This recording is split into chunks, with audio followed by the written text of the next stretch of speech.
All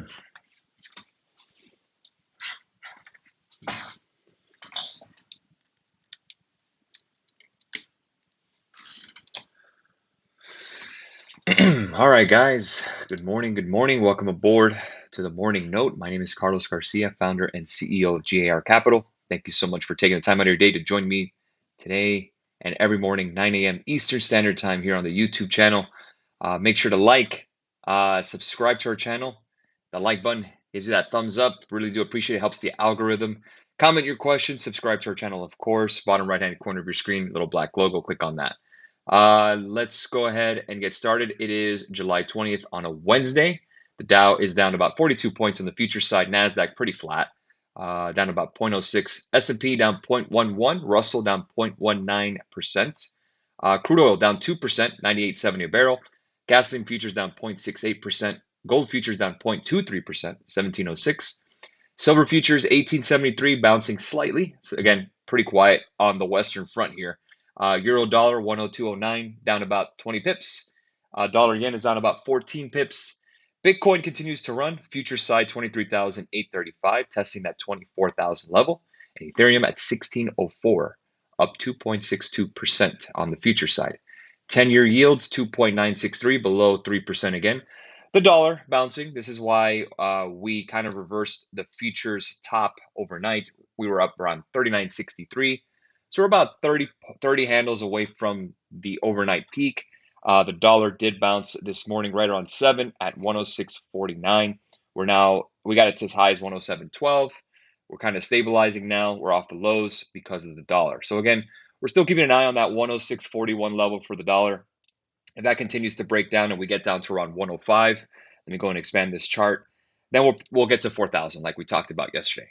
But there's something that I did see on S&P, as we know, is not just a straight shot. Again, we've had straight shots before. Look at this, and we've fallen. Straight shots before, and we've fallen. But again, higher lows. You could see this nice trend line, and then you see this top end sloping trend line. So I did post this on Instagram. This is a 4-hour chart. Again, it gives us a little more color. More than likely today, guys, again, after a 770 point day on the Dow, you're going to get some kind of at least of a breather somewhat. But we're right in the middle of earnings. We had Netflix earnings yesterday, which was okay, not great. Again, the bar is really low. So we have Tesla today after the bell. So again, expect volatility after that. More than likely, what I expect here, guys, is that we'll retest 3903, 3900, maybe 3890, the 20-day moving average on the 4-hour chart. And then we'll probably bounce back to 4,000. Now, why 4,000? Because that's the gap fill that we have. And you can see just the downward channel. I went ahead and added this trend line, the same as ES futures. But you could see right here, this is your gap fill around 4013, 4017, around that level. So we'll retest around 3,900, or let's call it 3887, the 100-day on SPX cash spot. So again, SPX and ES are two different things, relatively kind of close. We may fall just a tad this morning, right around to, if we're at 39, by a couple of points, we'll probably open up around 3930 or so. So again, we can always retest this breakout level of this downward channel that we've been talking about, and then we can continue to bounce higher. That really depends on the dollar. So again, the dollar index is what we're watching. If the dollar can retest and break below 106.47, then we're going to go higher. If we can get down to 105, then we're talking above 4,000 or maybe even 4,000. I highly doubt that if we get down to 105, we'll only be at 4,000. We'd be a lot higher, probably 40, 50, 40, 60. 106 would probably get us to 4,000 on S&P. After that, I am looking to short the market, just for the simple fact that, hey, we had nice bottoming, nice bear rally, and then I want to go ahead and short right before the 200-day moving average on the 4-hour. If we bring up the daily, you could see no big moving averages. We had that 50, but again, that 4,000 level is your gap fill. If we do get there, which I expect, again, I would want to short it probably back down to that breakout level or that 50-day around 39.36. So again, it's really just the same kind of technical bounces that we've been getting. We're just traders at the end of the day. We're just trying to get, opportunities. And that's really what it is on a day-to-day basis. Does it mean that I don't think stocks are good investments? Of course I do. I own stocks. So S&P is about to turn green here. So again, would I want to run in and go short? No, but I want to go ahead and take a look. And if we do come back down to right around 39.04, 38.97, I'm looking to buy longs again or go long again and see if we can retrace back to the track of 4,000. So again, I don't have anything open in terms of signals. The books are clean there. We took as much as we could. So well done. In terms of runners, nothing really special out there. But again, we're looking for this level today. Netflix did report after the bell yesterday. We got as high as 225 on the print. You can see now we're around 209.37. So kind of fading a little bit. Nasdaq is down 0.04%. So again, we'll see how Netflix goes. Maybe we retest here around 206.19 if you did trade it. If not, you could possibly get down to around 198. But I think Netflix continues to go higher. Nick DiGiacomo, one of our VPs here, is pretty bullish on Netflix. He's looking for continuation to the upside, so I'll definitely keep an eye on the stock with the team. But other than that, it's really just a dollar watching day, S&P watching day, not tons of economic data. We have crude oil inventory coming. Let's go ahead and take a look at Forex Factory and see what's happening in the terms of economic data. We have existing home sales at 10 a.m.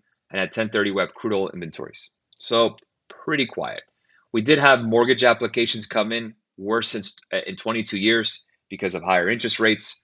I don't see that really affecting the broader market at this point. Let's take a look at the volatility index. Even though we soared yesterday, pretty muted price action for the most part on the VIX. So again, 24.49, usually below 20 is a really good sign of bullishness. We're not there yet, but again, we're kind of hugging some critical support here, at least on the 1 hour. If we bring up the daily, 2287 seems to be that level that we're watching. The VIX is holding the 200-day moving average. Using technicals on VIX isn't something that I love to do, but again, it just kind of gives us an idea because the VIX isn't a tradable security. So again, kind of having technical analysis on an index you can't trade isn't the best. It's kind of like trading consumer surveys, not the easiest. Now you can trade VXX if you want, but again, or UVXY, some volatility index ETFs. But in terms of the actual VIX that we watch, it's just an index. It's just kind of a survey based on call options. So looking at it here, 2287 is what I'm looking for. If we break the 200-day, that's 2413. Let's place an alert and we could possibly rally to the downside. So again, I am bullish this market at least until 4,000. I don't think we have bottomed yet. I think that we hit some kind of a bottom short term, but not the bottom. And there's a big difference. Again, earnings are coming in. Banks are okay. Banks were mixed. Netflix, the first real mega tech to talk.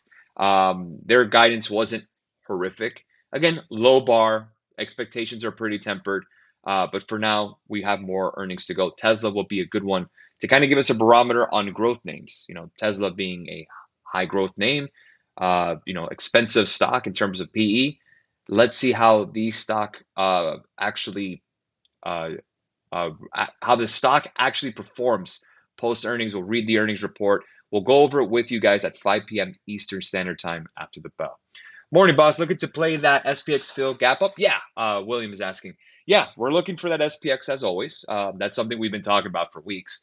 But in terms of the S&P, again, I still think that we could retest here 3903, 3897. So I wouldn't want to go long here on anything as of yet.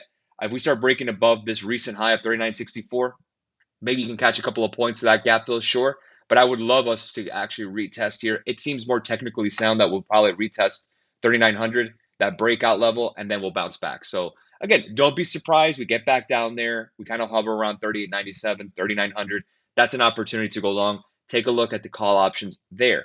Once we get to 4,000, that's what I'm looking for shorts. Again, maybe I could be wrong, but again, if we do the 4,000, or if we short at 4,000, we'll keep the stop relatively tight based on the charts. If we do that, again, 4,000, what would be a good level to, I guess, cut off a short if we continue to go longer? 40, 44, 40, 50 or so. If we break above that, then fine. We'll move on. But if you look closely, there is a triple bottom right at 40.73. That seems to be, in my opinion, that resistance if we do break above 4,000 and fill that gap. And again, it doesn't just fill the gap and come back down. You'll get a couple of points to the upside. But again, what is the next level where we're like, okay, now we're starting to talk that the gap fills filled and we're still going higher. 40.75, you can see right here, this kind of triple bottom that we had towards the tail end of May into June. Again, kind of ping ponging around. That would be a good resistance there. So I'll keep an eye on it. So the trading plan for me is, let's see if we retest 38.90, 3900. If we retest, I'll go long to 4,000, the gap fill. Once we get to the gap fill, I would want to short back to the breakout level of 3,900. That's gonna be our pivot, and then we'll probably bounce back, all things being considered, if it does bounce back, and then we'll target if we get back above 4,000, I would target to 40.75 or so, or maybe 39.50 to 40.75. If that does continue to break, then 41.85 is next. If we continue to break down from the actual chart here, this downward channel, then 3,900 breaks 38.90, then you can start getting to 38.64, 38.54, which are moving averages on the 4 hour. If we start taking a look at the 50 and we break down below, again, that 50-day DMA, guys, that's your support on the daily. That's 39.18. Once you get to 39.18, 3,900 is coming. And then after that, your next one, your big pivot to me, where it's time to go bearish, at least on a swing basis, is right around 38.50, 38.49. That's your 20-day. Again, that 20-day has been kind of our guide. That's the switch of trend, at least in the short term. And then once that breaks, then you have a support level around 37.66. Again, that's talking about bad earnings, inflation being high, whatever. But that's what I'm looking for. So again, kind of quiet, guys. Not a bunch going on. We'll keep an eye on S&P futures. I am not in a rush to trade anything. We've had a great week. This is where you take a step back, take a deep breath, and say, okay, we did well. Now let's see what's next. We'll keep it moving as we move forward. Thanks so much for joining me again. Have a great rest of your afternoon. I will catch you guys later for the aftermarket recap, 5 p.m. Eastern Standard Time on YouTube. Cheers, guys. Thank you for the question, William. We'll see you guys later. Cheers.